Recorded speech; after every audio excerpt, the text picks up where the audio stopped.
The Assad government may have got stronger in recent months, but more can be done to help Syria's opposition forces, David Cameron has said.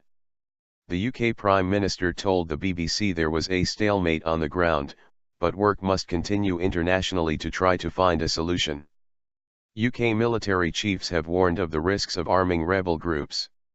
Mr. Cameron said there was too much extremism among the opposition, but moderate groups still deserved support. Syrian government forces have taken the initiative in recent months, and have been bolstered by the capture of the strategically important town of Qusair in the west of the country in June. Most of the much bigger city of Homs has been recaptured by government troops backed by Lebanon's Hezbollah. Evil man.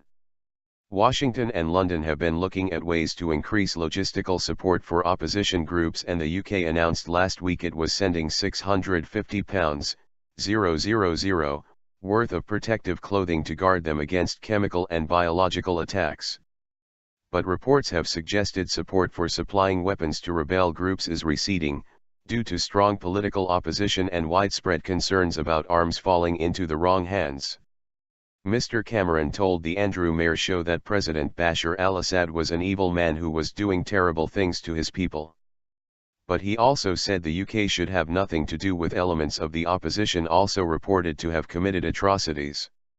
Continue reading the main story. Start quote. It is a very depressing picture, and it is a picture which is on the wrong trajectory. David Cameron. It is a very depressing picture, and it is a picture which is on the wrong trajectory, he said of the conflict.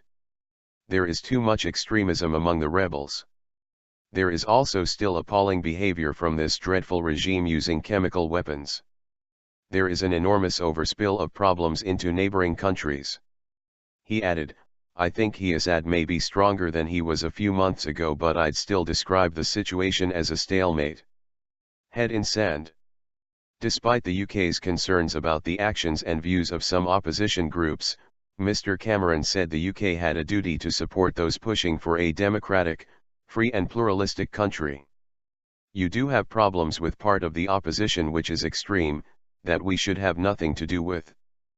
But that is not a reason for pulling up the drawbridge, putting our head in the sand and doing nothing. What we should be doing is working with international partners to help the millions of Syrians who want to have a free democratic Syria, who want to see that country have some form of success. Mr. Cameron also said reports in the media that his wife had been a strong influence on his policy were a total urban myth. Samantha Cameron visited a refugee camp in Lebanon in March in her role as ambassador for Save the Children, in which she met families and children displaced by the conflict. It has been suggested that she has since pressed for a stronger humanitarian response. The UN says the refugee crisis is the worst for 20 years, with 1.7 million forced to seek shelter in neighboring countries and an average of 6,000 people fleeing every day this year.